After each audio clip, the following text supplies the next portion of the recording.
Hi යාළුවනේ.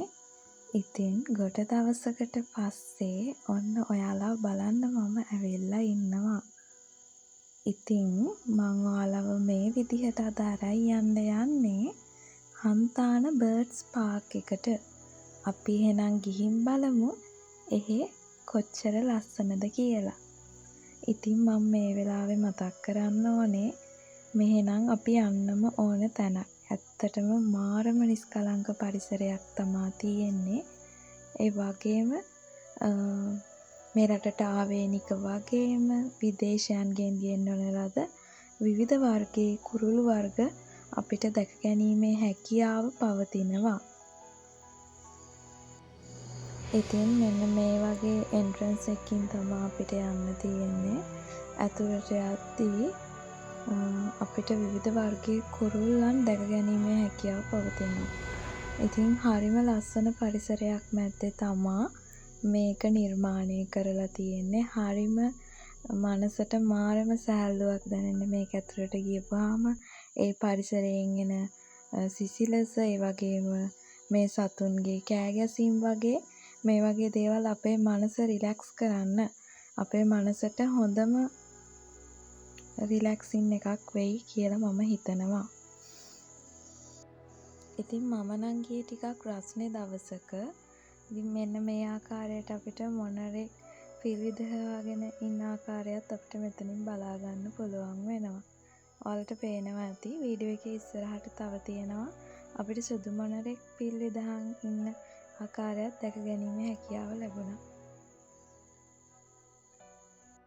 තව දෙයක් තමා අපි නොදන්න අපි කවදාවත් දැකලා නැති ආකාරයේ විවිධ කුරුළු වර්ග අපිට මේ බර්ඩ්ස් පාක් එක තුලදී දැක ගැනීමේ හැකියාව පවතිනවා.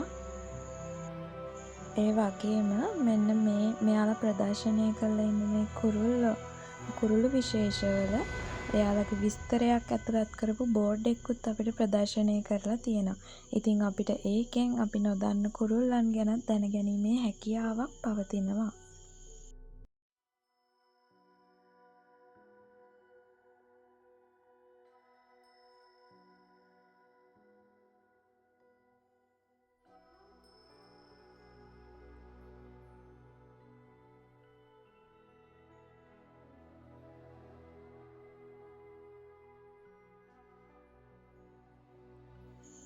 අපිට මේ බර්ඩ්ස් පාක් එක ඇතුලේ ලස්සන ෆොටෝ ගන්න ප්ලේසස් නම් ගොඩාක් තියෙනවා.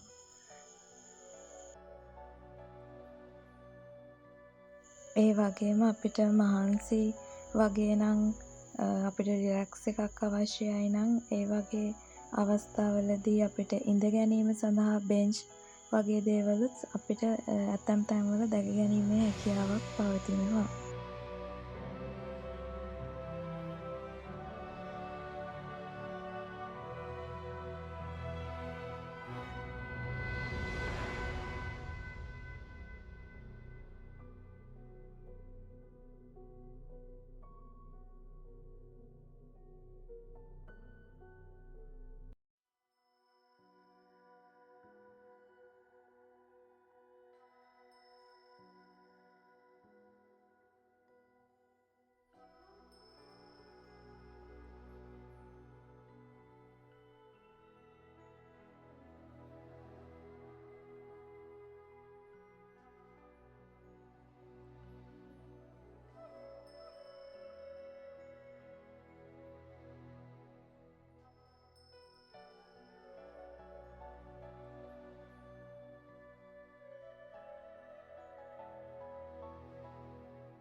ඉතින් මේ තමා හන්තාන බර්ඩ්ස් පාක් එක.